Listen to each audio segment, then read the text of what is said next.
A house measures 1/4 of an inch larger on the inside than it does on the outside. Then a hallway appears where a wall used to be.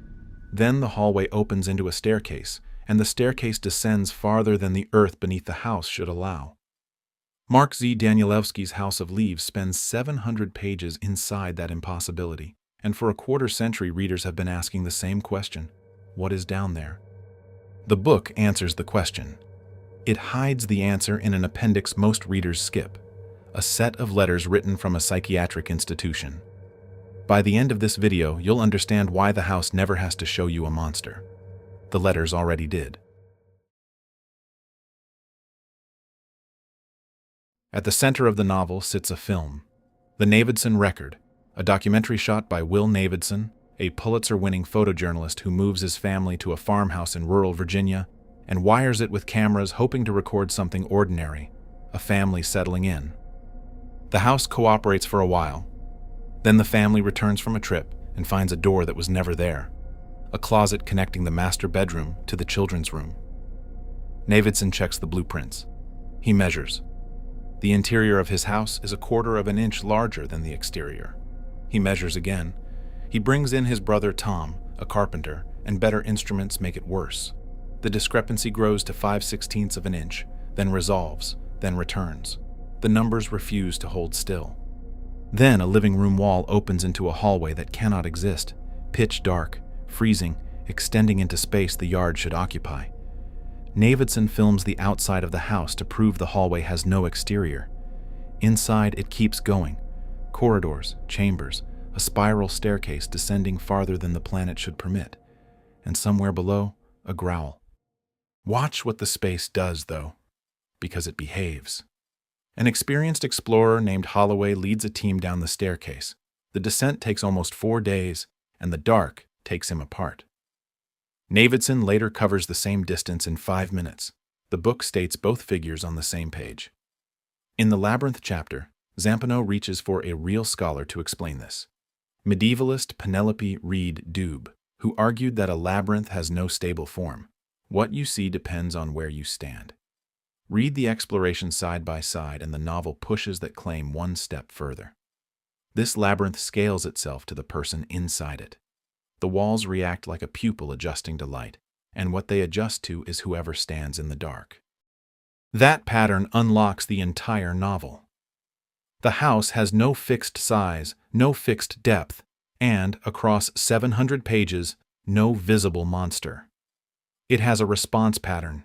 A Swiss psychiatrist mapped that pattern decades before this house appeared. He found it in a dream.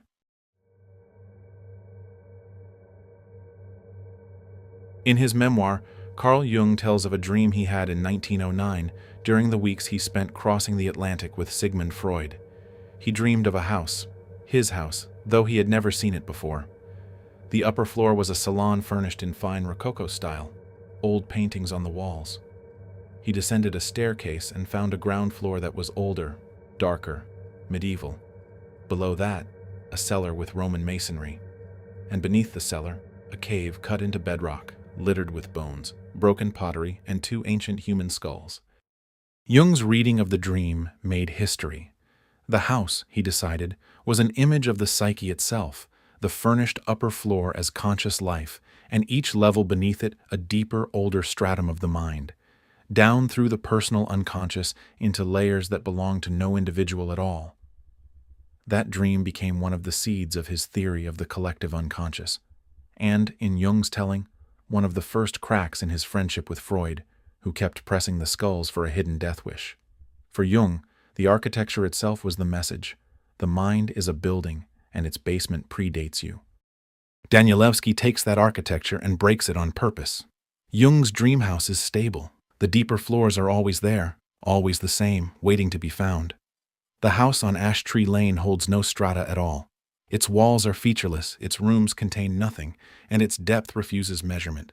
Where Jung's basement stores the past, Navidson's hallway stores whatever the visitor carries down. Navidson enters as a man who once photographed a dying child and built a career on the image, and for him the house becomes an expedition that demands he go deeper, a place that always has one more thing to reach and fail to save.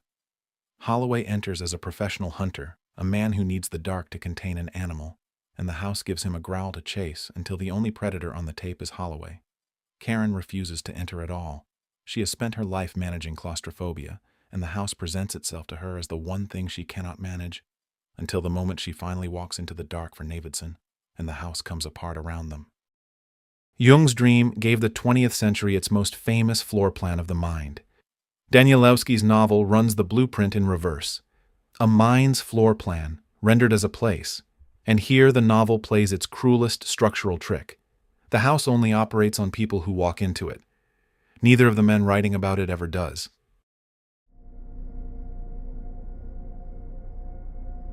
The second descent in this novel happens in the footnotes.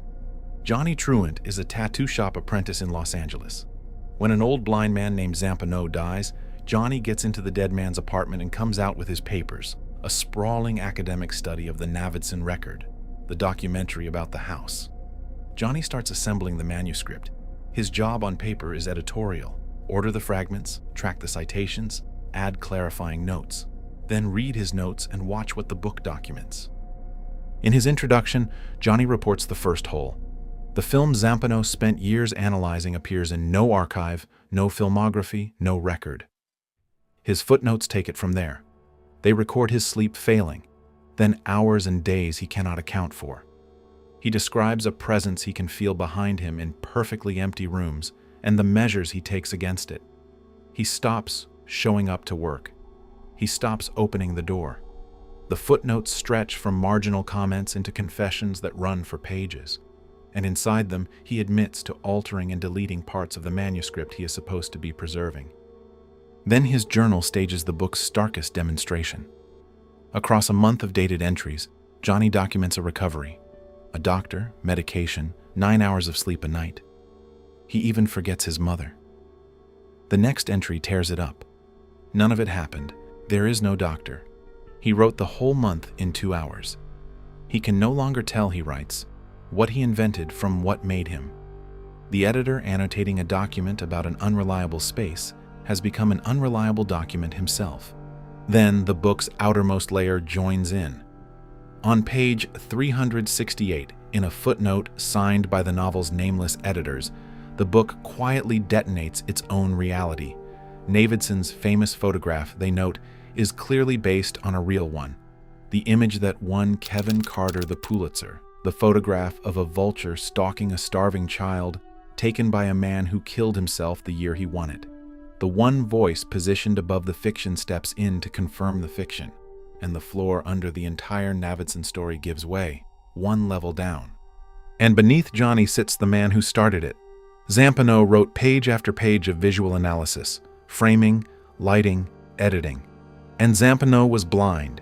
His manuscript braids real scholarship into invented sources so smoothly that checking any single citation tells you nothing about the next one.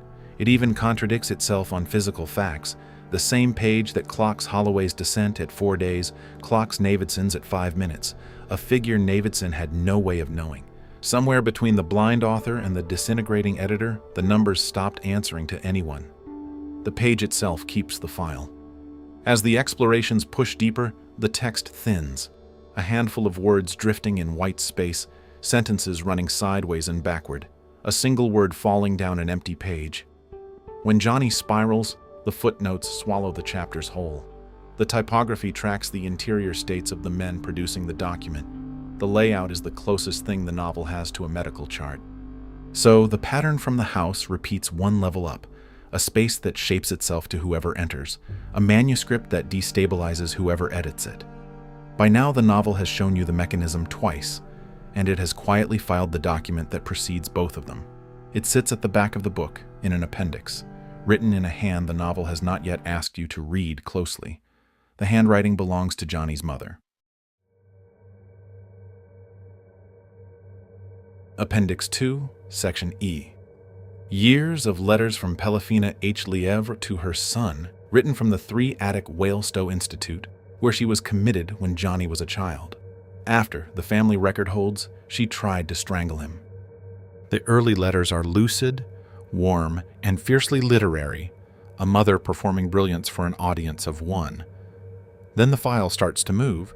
She reports that the staff read her mail, that the new director destroys her letters before they reach her son. She writes that the attendants watch her, follow her, mock her for sport.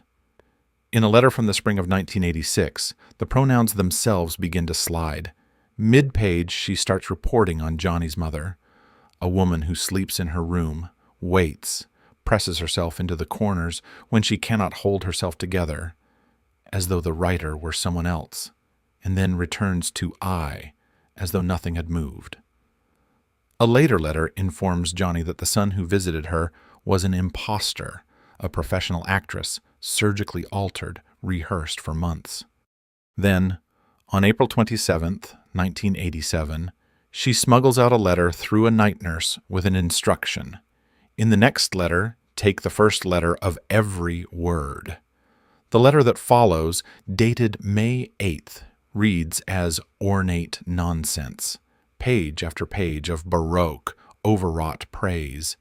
Decoded, its first line tells Johnny they have found a way to break her. What follows describes, plainly and in detail, what the attendants do to her in the dark. The surface text is decoration. The horror is spelled inside the alphabet itself, hidden where her keepers cannot read it and her son cannot avoid it. And one letter reaches further back, to the night the file began. She finally writes about her hands on his throat, and she frames it as devotion. She kissed his cheeks, kissed his head, and then tried to hand him the purest gift she had, the one that would spare him everything. Johnny holds the other copy of that night. In his final journal entries, he replays the same scene, the kneeling, the kisses on his cheeks and forehead, and insists her hands never touched his throat, that she invented it to make him let go of her. 2 documents, the same kisses, an abyss between them where a fact should be. The novel never rules on which account is true, because the ruling would miss the point.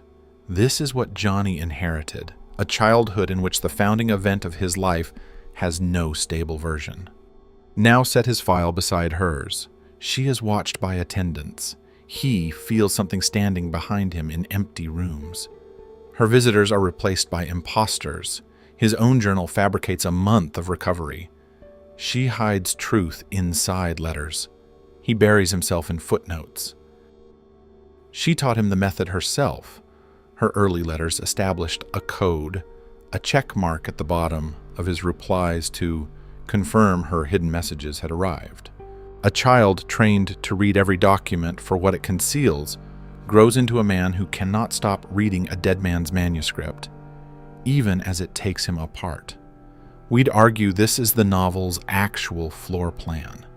The endless hallway is the shape of that inheritance rendered in architecture, and it is why the dark never needed a face. Her last letter promises that Donnie, Johnny's dead father, will pick her up soon and asks Johnny to stay a while.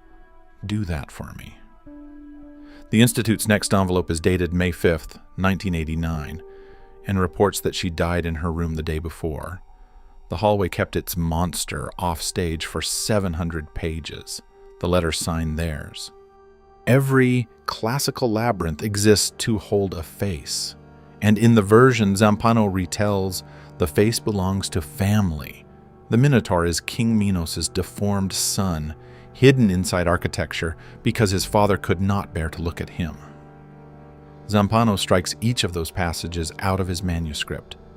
Johnny brings every one back with a magnifying glass, rescuing the buried son from the text line by line. Jung's dream house ended in a floor of bones. The deepest room held its dead. Danielewski empties that room. The center of this labyrinth stays vacant because the thing pursuing Johnny Truant already had an address. It arrived year after year in envelopes in his mother's handwriting. An inheritance needs no face to find you. One person is still inside the house. Through this whole video, you've done what Johnny did to Zampano, pored over a dead man's document, searching the dark for a shape. The book's first page warned you. This is not for you. If you enjoyed this analysis, A like or a subscription is a simple way to support the channel. Thank you for watching.